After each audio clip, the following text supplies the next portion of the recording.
I had a funeral this morning and then a number of confessions, and I sat down to write my sermon and I fell asleep in the chair. So I remember a couple of my thoughts, so sermon's going to be short tonight. Jesus says in the gospel, remain in my love. Remain in my love. That means that we were already loved even before we were conceived, even before we were born. We were in God's love. He has loved us forever. And he's saying, remain in my love. Personally, stay close to me. And then he says, my command to you is love one another as I have loved you. And you love if you keep my commandments, if you do what I ask of you. And we can know in theory how that works, but it's difficult to put into practice. Sometimes we see the commandments of God as only being restrictions, but in reality, they are a freedom to love, to give of ourselves in love of God and love of our neighbor. And that's so important for us to realize. St. Vincent de Paul said that the theme of every one of his homilies throughout his priesthood was love, and he twisted around in 1,000 different ways to explain it. And I think it's true of all of us that this is the basic theme of the Gospels.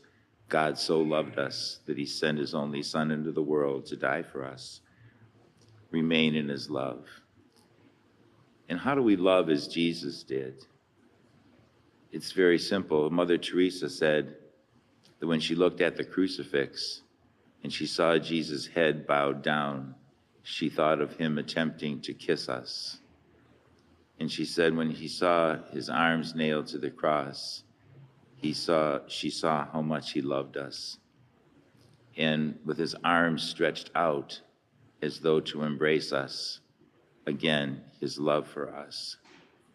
And what a beautiful thought in looking at the crucifix to see the love of God for us.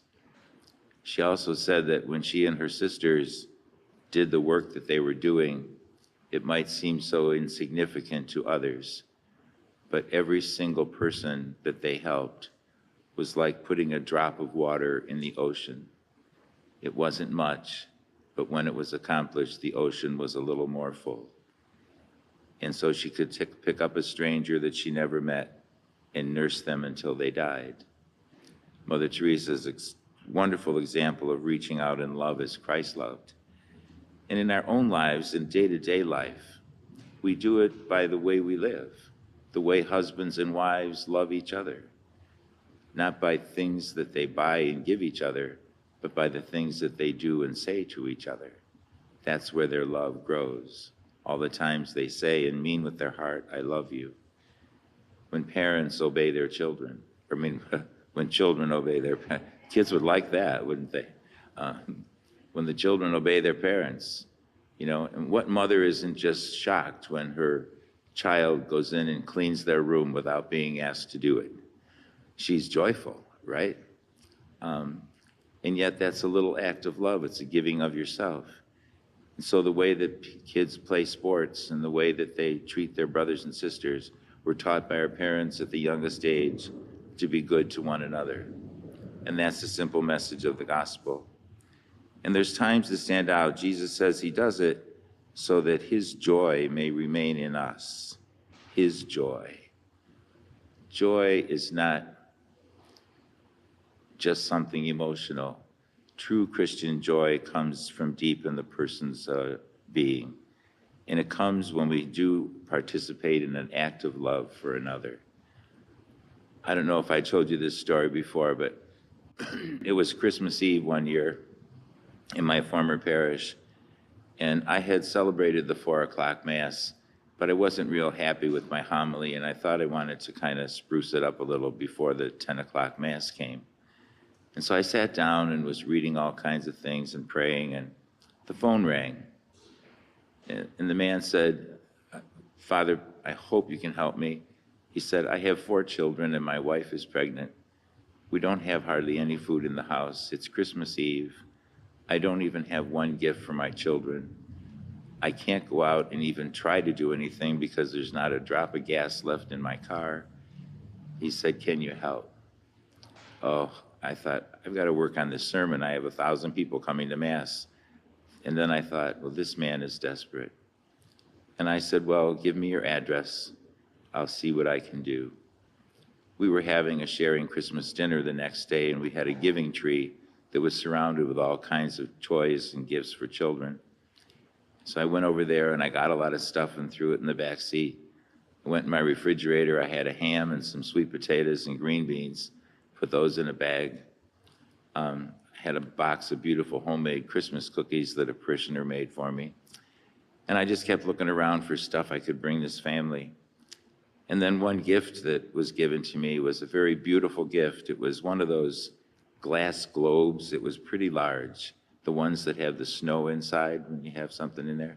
And inside of it was a beautiful depiction of the Nativity, the stable, Mary and Joseph, the shepherds, the lamb.